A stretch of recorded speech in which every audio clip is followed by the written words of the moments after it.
Krisztus te benned van. Amen. De ez nem elég. A te életednek is Krisztusban kell lennie. Amen. Kelj föl, és világosodjál meg. Amen. Minden betegségből, a Jézus nevében, minden ilyen rossz gondolkodásból, és tudod a dicsőséget feltámad. Akarom, hogy érts meg, hogy ki kell keljél ebből a fajta életből, abból a fajta életből, amit ez a világ él. Te neked egy magasabb rendű életet kell elkezdeni élni. Egy sokkal magasabb rendű. Szentségben kell megtanulnod járni. Mert hiszem, hogy a legnagyobb fegyveretek ebben a városban a szentség lesz. De sokszor nem értjük, hogy mit is jelent az, hogy szent. A héberben az azt jelenti, hogy kádos. Mindenki mondja, hogy kádos. Kádos. Kádos. 4 dolgot jelent ez a kádos. 4 dolgot jelent a héberben. Az egyik az azt jelenti, hogy tiszta. Tiszta. Mert Jézus tiszta. Jézus tiszta. Legyen a te életed is tiszta. Mi van az életedben, ami bepiszkolja?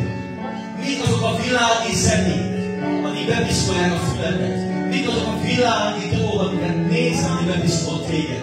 Minden, ami a szemedben jön, a füleden bejön, az meg tudja mocskolni a szívedet. Be tudja mocskolni a szellemedet. Az egyik jelentése az a kádosnak, hogy tiszta. Legyen tiszta az életed. Mi tudja megtisztítani az életedet? Az Isten szent igéje. Az Isten szent igéje olyan, mint a folyóvíz. Amikor elkezded olvasni, a folyóvíz elkezdjön a szemeden keresztül, és elkezdi átmosni, áttisztítani a szívedet, áttisztítani a lelkedet, áttisztítani az elmédet, áttisztítani az érzelmeidet. A drága Szent Szellem emelje által. Halleluja! Kell fel! És világosodjál meg, mert eljött világosság. Legyél szent! Az egyik még egyszer az, hogy tiszta. A második jelentés a kádosnak. Figyelj! Elválasztod. Válaszd el magadat mindentől, ami nem az Istentől való. Válaszd el magadat a bálványoktól. Válaszd el magadat azoktól az emberektől, akik nem szeretnek Jézus Krisztus. Válaszd el magadat a bizottól. Válaszd el magadat a bűnösöktől. Ne akard az ő kincseiket. Ne akard az ő pénzüket. Jézus Krisztusnál van minden megoldásod. Te értsétek meg. Ezért mondta az mi, a Istenünk Szent Isten. Azt parancsolta, hogy én szent vagyok, ti is szentek legyetek. És néha ez nekünk olyan, amikor mi halljuk, hogy ez lehetetlen. Hogyan tudok én szent lenni? Lehetetlen. De már nem. Jézus Krisztus miatt. Mert hogy elfogadod Jézus Krisztust, megszabadít téged minden bizaktól. Megszabadít téged minden bűntől. Megszabadít téged minden egyes megkötözöttségtől. Hogy szentként tudjál lenni. Mert a szentség az a te pajzsod. A szentség az a te legnagyobb fegyvered ebben a világban.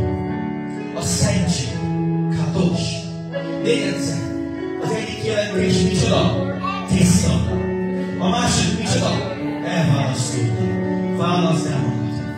Válaszd el magad ettől a világtól. Legyen egy elválasztott életed a Jézus nevében. Azért, hogy Isten tudjon használni téged. Tudod, hogy ő is, a proféta is, én is. Mi minden nap elválasztjuk magunkat Isten számára. Időt töltünk Istennel, a Bibliával. Időt töltünk, és elválasztjuk magunkat Istennel. Amen? A harmadik jelentés a kádosnak, ami nagyon fontos. Oda dedikálni az életedet. Tudod, mit jelent oda dedikálni az életedet? Azt jelenti, oda dedikálni az életedet, hogy odaadod az életedet valamire. Hogy van egy célod, hogy az én életemet leteszem a Jézus Krisztus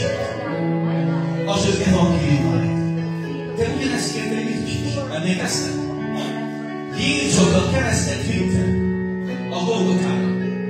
Jézus Krisztus azt mondta, viszem az én keresztemet. De mindaz, aki az én tanítványom akar lenni, vegye föl a saját keresztjét, és kövessen engem. Mit jelent ez? Dedikálod oda az életedet. Dedikálod oda az életedet, vedd fel a keresztedet. Mit jelent ez? Hogy odaadod az életedet ő neki. Nem csak az imánál adod az életedet ő neki, hanem minden nap odaadod az életedet ő neki. Hányan akarjátok látni ezt az egész várost tűzbe az Úr Jézus Krisztusért? Ez nem veled kezdődik. Ez nem veled kezdődik. És ez a mai napon fog elkezdődni. A Jézus nevében. Hogy ez az egész város tűzbe fog égni Jézusért. Halleluja! És ott egy nagyon fontos, a negyedik kijelentés a Kádosnak, a Szentnek. Odaadó. Hogy add oda magad a tanulásra. Add oda magad a tanulásra. Kezd el megtanulni a Bibliát. Kezd el megtanulni Istennek az igényét. Értsétek meg, testvéreim! Tudom, hogy a világban nagyon nehéz dolgok volt. Én is roma vagyok. Én roma vagyok, roma származású. Nagyon nehéz volt a gyerekkorban felnőni. Nagyon sok egyedül voltam roma az iskolában. És felnőni nagyon nehéz volt tanulni. Mert nagyon sok megkülönböztetést kaptam. És nagyon nehéz volt tanulni. De utána megtanultam Jézus Krisztusban, hogy az Úrban viszont oda kell magam adni, oda kell magam adni a tanulásra, oda kell dedikáljam, és odaadjam magam az elmélet, hogy olvasom Isten igét naponta. Mert ha nem olvasod Istenem az igét naponta, akkor nem fogod megismerni az Istent. Aki nem ismeri az Isten igét, az magának az Isten nem ismeri meg. Hallod? Aki nem ismeri az Isten igét, az magát az Isten nem ismeri meg. Ezért van az a Máté hétben, amikor Jézus fogja mondani, amikor jönnek emberek oda és mondják majd, hogy nem a te nevedben győztünk ördögöket, nem a te nevedben profitáltunk el. És Jézus azt fogja mondani, hogy soha nem ismertelek titeket. Távolodok tőlem, gonosz nevű. Miért mondja ezt az Istennek az igéje? Miért mondja ezt Jézus? Mert nem adták oda ezek az emberek magukat arra, hogy megismerjék Isten az igéje által, és nem adták oda minden nap magukat arra, hogy imádkozzanak, és Jézusra egy szerelembe essenek. Hallod? Amiről beszélek neked az evangélium. Amiről beszélek neked az, hogy hogyan maradsz meg az Úrban. Hogyan kezd fel, hogy megvilágosodjál. És eljön világosság. Kelj fel, világosodjál meg. Mert eljött világosság. És az Úr dicsősége fel fog rajta támadni. Az Úrnak a dicsősége tudod mi? Az az ő szennyes jelenléte. Az Úr dicsősége. Ez az dicsőség, ami ott van a proféta Dénen is, rajtam is, és ott van apostol Charles Kevin is. Akarom, hogy megértsed, Ramantére esetet. Ez a te életed is úgy tud lenni. Az Úrnak a dicsősége. Rajtad fel akar támadni, de viszont el kell döntsed, hogy fel fogsz kelni a bűnből. Fel fogsz kelni a rossz gondolkodásból. És átváltoztatod a te gondolkodásodat az Isten igé által. Az Isten igének van hatalma. Az Isten igének van ereje, hogy teljesen át tudja formálni a te gondolkodási módot.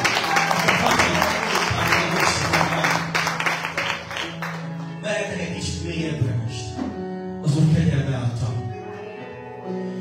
Amikor legközelebb a Szent Szellem Jézus Krisztuson keresztül mondja ugyanezt a szót, hogy kelj fel. Ez akkor történik, amikor Jézus Jeruzsálemben jár. És jön egy vérforrásos asszony, megfogja az ő ruháját, szegélyét, meggyógyul. Aztán jön oda egy személy.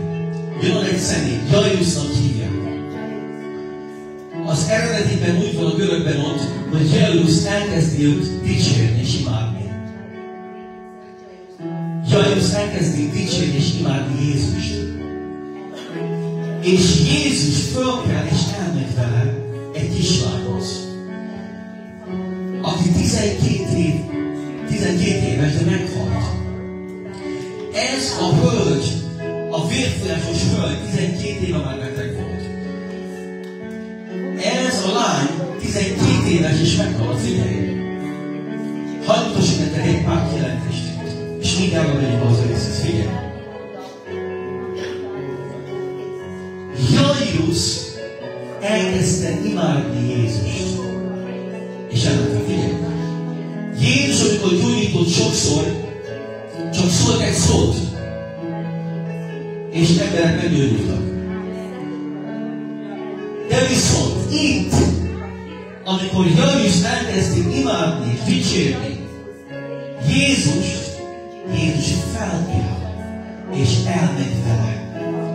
Hadd profétálj nektek, hogy názáreti Jézus nevében, hogy mindazok, akik Isten dicsérőjévé váltak, Jézus nem csak megérinte az életet, hanem Jézus haza is megy veled.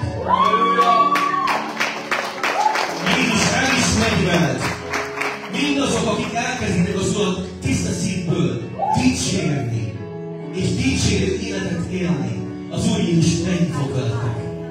Na most figyeljetek csodálatos, hogy elmegy Jézus Jairusszal ez a lányhoz. Mindenki, aki hitetlen volt, kiküldött onnan. És a Biblia azt mondja, hogy Talitha Kumi, little girl, rise up. Tehát kislány, támadj fel. Talitha Kumi, ez egy aránynyelven lett írva. Sokan nem tudják, hogy mit jelent igazából.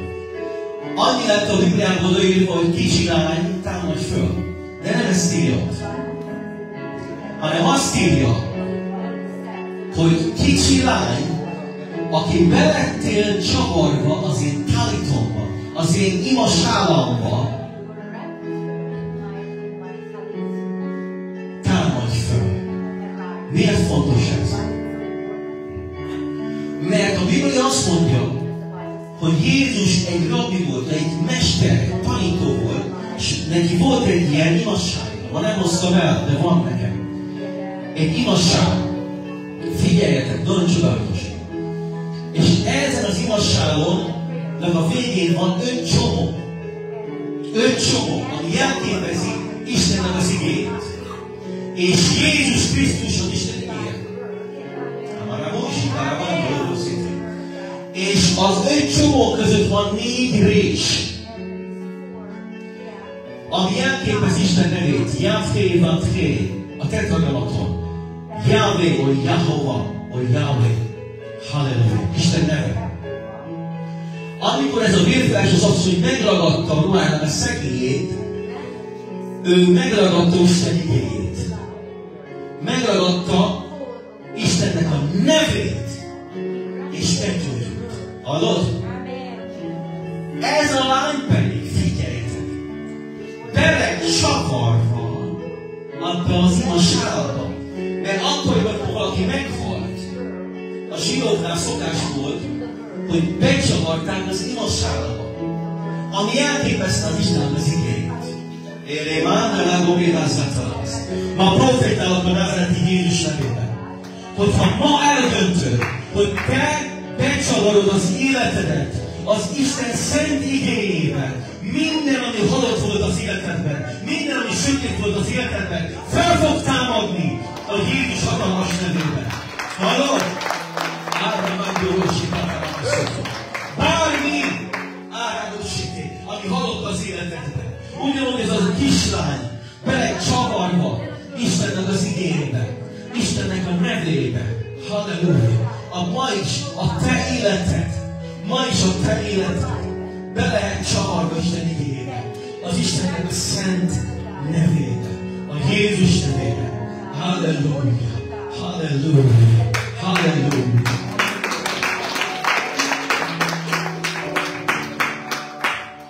A Biblia azt mondja még, a Máté evangéliumában, hogy gyertek én hozzám, akik megfáradtatok, és megterhelhetettetek, és én megnyugosztalak titeket. Amikor ezt látjuk a Bibliában, sokszor azt hiszük, hogy Jézus hív minket, mert elfogadtuk őt, hogy Jézus hív minket megtérésre. De ez nem igaz. A Bibliában ez a szó, hogy gyertek én hozzám, ez nem kérés, hanem parancs. A görögben olvasod, az azt jelenti, hogy a király azt mondja, hogy na most azonnal gyere ide. Amikor fájdalmad van, gyere ide. Amikor beteg vagy, gyere ide. Amikor rosszul érzed magad, és nem tudod, hogy mit csináljál, Jézus Krisztus, a te megmentőd, a te király azt parancsolja, gyere a jelenlétembe. Gyere a jelenlétembe. És megszabadítanak téged. Halleluja. Ahogy már a proféta szolgált felének, álljunk fel most a Jézus nevében. És tudod nektek még egy titkot. Egy csodálatos titkot. Mindannyian elfogadtátok Jézus Krisztus már, ugye? Halleluja. A mai naptól fogva csavarjátok bele az életeteket az ő nevében és az ő érében. Olvassátok az igét. Egyétek az igét. Meditáljátok az igét. Legyen az életetek tele Isten szent igéjével. Csavarjátok bele magatokat az ő szentségébe. Azért, hogy az ő dicsősége feltámadjon rajtatok a Jézus nevében. Halleluja! Hajlósodtak még egy dolgot, ami nagyon fontos. Emlékeztetni mondtam nektek, hogy Jairus dicsérte őt, és Jézus felkelt és ment vele. Hányan akarjátok, hogy Jézus ilyen közeli kapcsolatba kerüljön te vele? Oké. Akkor felolvasom nektek most ezt a csodálatos verset, a Zsoltár 134-est. Ezt már tegnap is megemlítettem. Egy hatalmas és csodálatos áldás a ti életetekben. Azt mondja, hogy emeljétek fel kezeiteket a szent helyen, és áldjátok az Urat. Áldjon meg téged az Urat Sionról, aki teremtett ezeket is föl. A Biblia azt mondja, hogy emeljétek föl kezeiteket. Mind a két kezedet. Hány kezet hoztál el ma? Halleluja! Mind a kettőt. Amikor ezt teszed, a Biblia azt mondja, hogy te áldod Jézust a mennyben. És amikor a mennyből lenéznek, azt mondják, hogy te áldod Jézust. Azt mondják, hogy te áldod Jézus Krisztust. És az ígéret pedig az, hogy amikor te áldod Jézus Krisztust, akkor ő visszaáld téged a mennyországból. Halleluja! Hányan akarjátok Jézus áldását a mennyből most? Akkor emeld fel most a kezed ő hozzá. Kérlek, hogy nézzetek föl oda. Nézd fel Jézusra most kérlek. És kezd el őt áldani. Ezzel a dicsérettel. Jessua, énekelek. Énekelek testvérem.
Az Úr megáldja az életet, az Úr megáldja az anyagi életet, az Úr megáldja a családodat, az Úr megáldja a gyermekédet, az Úr megáldja a tanulásodat, az Úr megáldja a munkahelyet, ákárábása torokoszeté, rébakosotó. A munkahelyen van szükséged, nem meg fog kezdeni most az Úrhoz. Rábádó, segíteni, mandó, remékészíteni, rébosátá.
Az